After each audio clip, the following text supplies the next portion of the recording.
Hi all my crafty friends, and welcome back to Designs by Gaddis. If you're new here, welcome. I'm so glad you found my channel. Be sure to like this video and subscribe. By doing so, you will help others, just like yourself, be able to find my home decor DIY videos. So I finally got the new shelf installed in my living room, and I absolutely love it.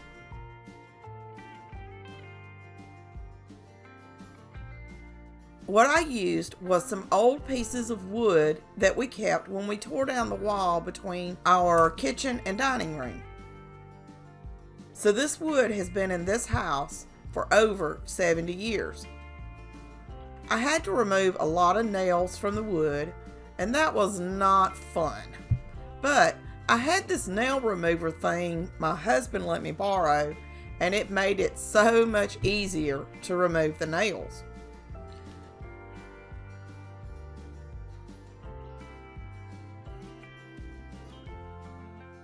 The next thing I did was sand all the sides with my orbital sander. I used 220 grit sandpaper for this, which is what I had on hand. With the sander, I also rounded off the edges some. I like smooth rounded edges better than straight ones.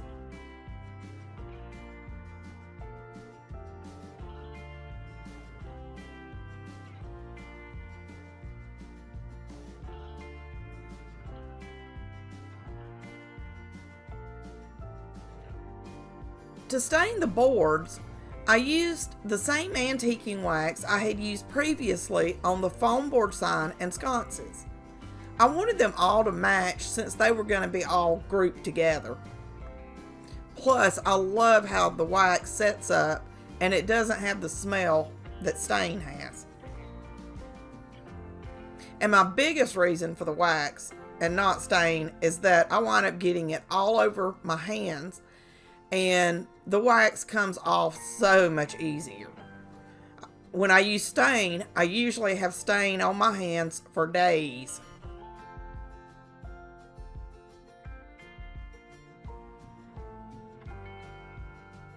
And just look at all the beauty of this wood.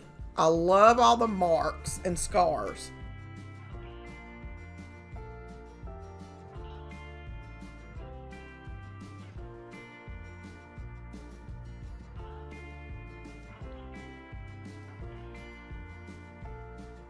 I went ahead and added a layer of clear wax for a little added protection.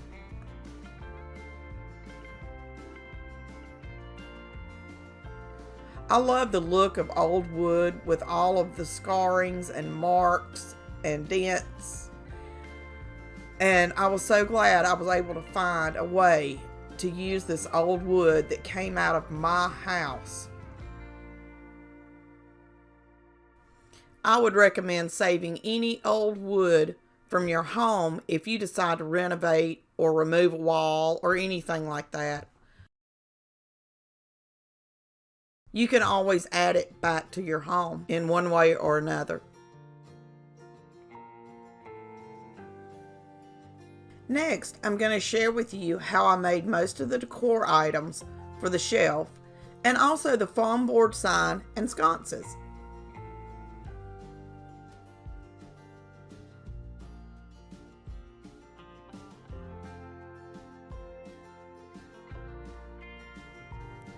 I am redecorating my living room and wanted to make a large sign to go above the TV. I used a Dollar Tree foam board and some gardening sticks from Dollar General. The first thing I did was measure out for the frame. I then took the gardening stakes outside and cut them with a miter saw. I painted the entire foam board with Waverly plaster chalk paint and put it to the side to dry. I then clipped 3 makeup sponges together and stained the frame using antiquing wax. I went ahead and stained all the sides because I wasn't sure at the time which side I would be using.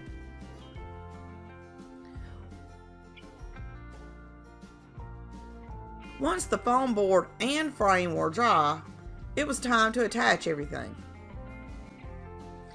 I placed dots of Gorilla Glue on the frame and then ran a bead of hot glue between the Gorilla Glue.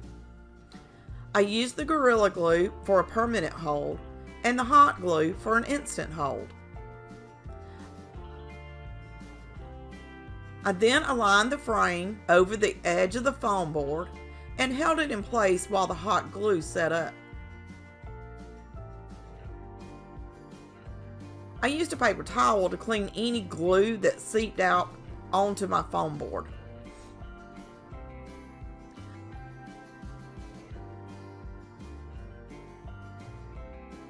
This project was large, so please excuse the mess on the side of my table. I'm usually able to get that part out of the frame, but not with this large of a project. I actually need a larger work table. On Design Space, I created the wording for the sign. I then cut out the vinyl and applied everything to transfer tape. It was really tough getting everything lined up, and I actually placed Sweet a little lower than I intended, but I still think it turned out amazing. I continued adding the vinyl to the foam board.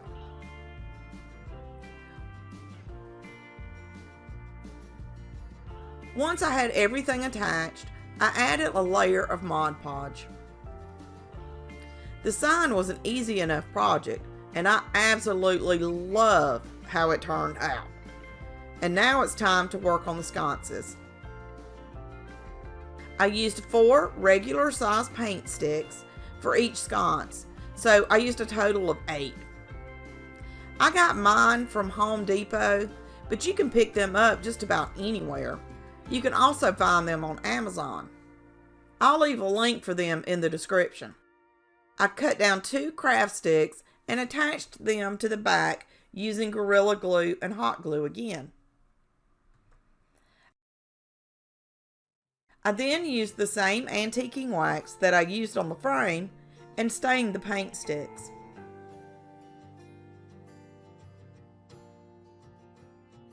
I decided to add another craft stick to the middle of the paint sticks for a little more stability. And then I stained the edges and added another layer of stain to the front.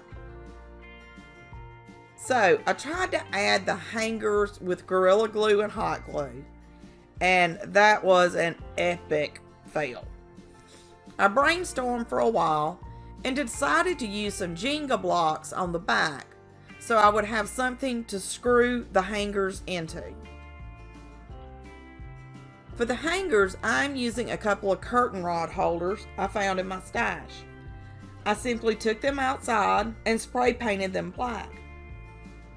I think they look like wrought iron, which I love. I added the Jenga blocks on top of the craft sticks using the same method of Gorilla Glue and hot glue.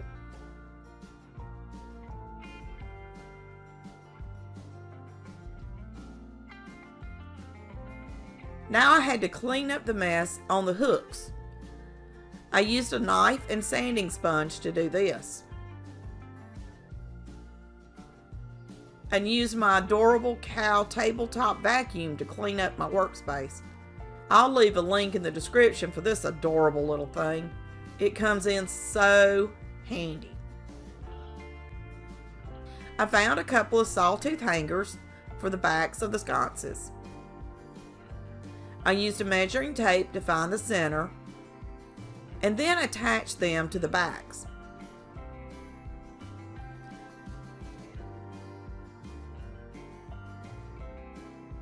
I attached the hangers to the front by finding the center of the board, placing a mark, and used my drill to make a small pilot hole for the screws. I didn't want to crack the thin paint sticks.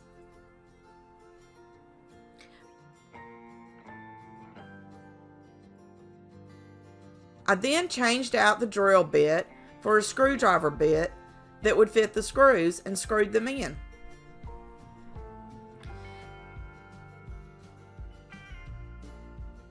Since the screws were silver, I used black chalk paint to paint them and also painted the hangers themselves. And now to decorate the hangers.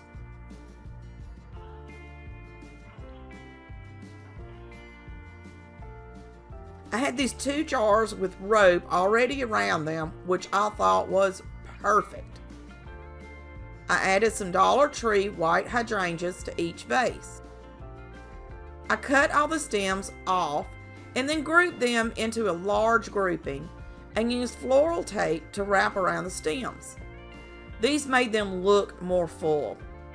I was going to add more florals, but I loved the simplicity of the hydrangeas.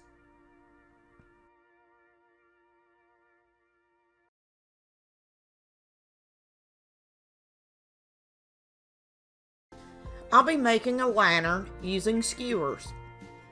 The hardest part of this DIY was getting the skewers to bend. What I had to do is put them in hot water on the stove. I left the top part of the skewer out of the water and then placed a pickle jar full of water on the skewers where I wanted them to bend. I left them in the hot water for about an hour, and I think I had turned the eye to like medium. I then took them out and placed them in my son's bathroom sink. Since he's not home, he doesn't use that bathroom. I also placed the pickle jar still sitting on the top of the skewers until the next morning.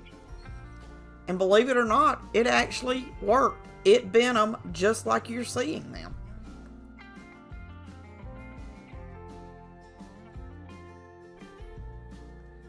I used a square block. I think it originally had some kind of picture on it. It was already painted a very light gray color, so I just drilled 4 small holes in the corners that were just a little bit larger than the skewers. I filled each hole with hot glue and placed the skewer into the hole, making sure it was pointed towards the center.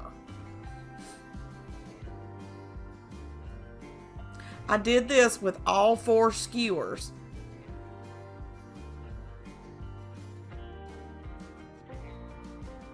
I placed 18 16mm natural wood beads on the skewers. The beads I use, I get from Amazon, so I'll leave a link in the description if you want to take a look at them.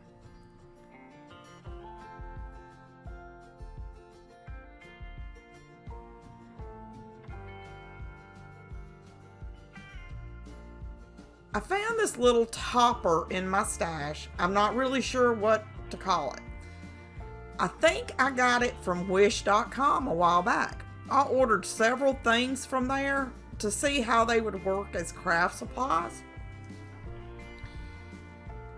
The items I've used so far have been great.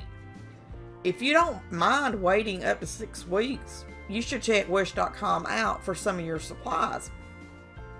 I wouldn't recommend ordering clothes, shoes, or jewelry, but I will vouch for the craft supplies that I've used, and they've worked out great. And the absolutely best part is they were extremely cheap. I filled the hole in the topper up with hot glue and placed all 4 of the skewer ends in it. I turned it upside down to let the hot glue dry because I didn't want it running down the skewers and onto my beads and making a big mess. The next thing I did was add 4 20mm beads to the bottom for feet. I left all the beads and the topper the natural color, but you can paint it to any color that will match your decor. I may actually paint it white and do a little distressing. I just haven't decided yet.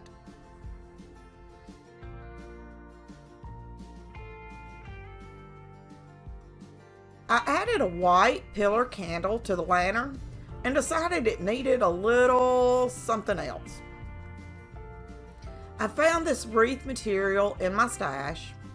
I placed it around the candle and then used green floral wire to hold everything together.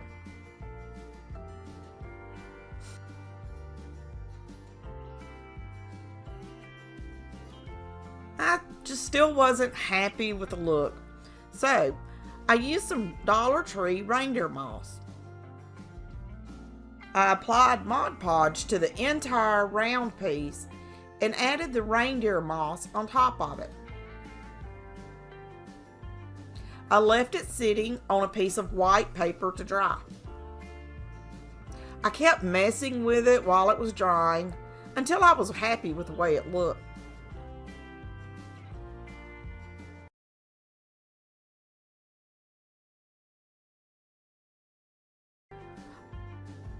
I also wanted to add some decor to the bench. I used a large Dollar Tree bucket for a flower pot. I made a simple bow with some ribbon to add to the front of the bucket. I cut a piece of flower foam down so it would fit into the bucket and added some Dollar Tree and Walmart floral picks to the bucket. I cut the flowers off and placed them in the floral foam until I was happy with the way it looked. I next added Dollar Tree Spanish moss to the bucket. Okay, y'all, I wanted to show y'all this adorable tabletop vacuum I got from Amazon. I saw another YouTuber using it, and hers was shaped like a ladybug. She had also gotten hers from Amazon. So I took a look and found this adorable little cow and just had to have it. Believe it or not, this little thing works great to clean up messes on your desk.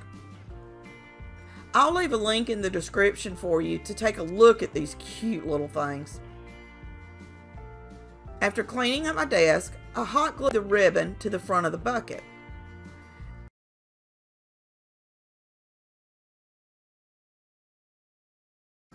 I used a tier tray tag I had left over from Christmas. The sign was already white, but I wanted it to match the bench, so I gave it a coat of plaster chalk paint from Waverly. I cut out this Bless My Blooms cut file from Design Bundles and applied it to the tag. I'll leave a link to the bundle this cut file is in. I want to say I paid like $4 for it, and it came with 20 or 30 different spring sayings. And sometimes simple is better. So I decided to leave the tag just like this. It was so beautiful.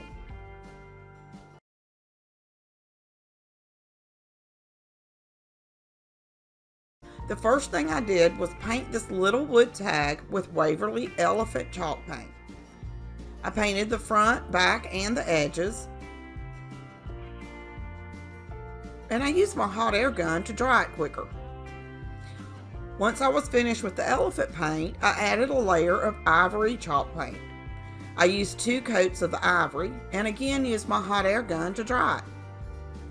If you aren't using a hot air gun, you are really missing out. I got this one from Amazon a few months ago and I love it. It saves me so much time doing projects. I'll leave a link in the description for the hot air gun I use and recommend to anyone looking to purchase one. Once I was finished painting, I used a sanding block from Dollar Tree to rough up the edges and smooth out the paint. I used rubbing alcohol and a paper towel to remove the dust after I sanded. The rubbing alcohol dries pretty quick, that's why I use it instead of just water. I found this cut file in a bundle I purchased from Design Bundles and sized it down to fit my tag. I get most of my cut files from Design Bundles and recommend them for any project you may have in mind. The pricing is the lowest I can find and the files are amazing. If you get a bundle, you save a ton of money. They also have a ton of free cut files. I'll also leave a link in the description for Design Bundles. I transferred the vinyl onto the wood tag. I used 16mm and 14mm wood beads I got from Amazon. These natural wood beads are wonderful. I just love them. I used 11 16mm and 10 14mm for this project. I placed 5 of the 16mm beads on a skewer and painted them using the same Waverly elephant paint I used on my tag. I then placed 6 of the 16mm beads onto another skewer and painted them with black acrylic paint. I placed all the 14mm beads on the skewer and painted them with the ivory chalk paint I had used on the tag. I again used my hot air gun to dry the beads quicker.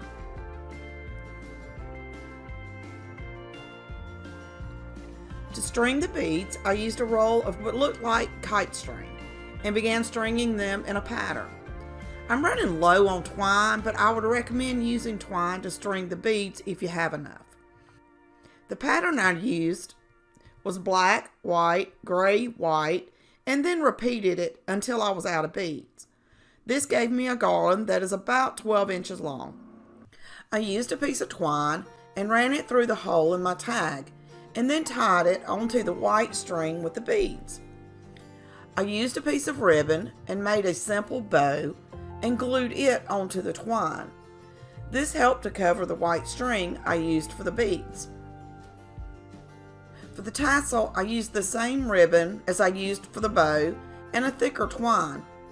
I cut the ribbon and twine to create the tassel. I layered the tassel and then used a piece of thinner twine to tie the tassel in the middle to hold everything together. I then tied the twine to the white string with the beads. I used more of the thicker twine to create the top of my tassel. I glued the twine to the top of the tassel and then started wrapping it around the tassel until I was happy with the way it looked. When I was finished, I used a dab of glue to hold the tassel together. I then trimmed the tassel up so everything was the same length. I think this is my favorite beaded garland so far, and I can't wait to add it to my decor. Let me know in the comments what colors you will be using for your beaded farmhouse garland. And guys, I wanted to let you know that I will be participating in the Red, White, and Blue Challenge hosted by Teresa B. DIY and Unicorn Dust Designs in May. All proceeds made in May will be donated to the Fisher House. Fisher Houses are a home away from home offered at no cost to military and veteran families, allowing them to be together with their loved ones receiving specialized care at military and VA medical centers around the world and ensure they can be a part of the healing process.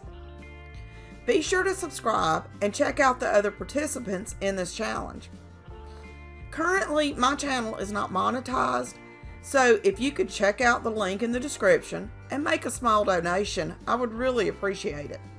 Another way you can show your support is to watch the ads on the other participants' pages.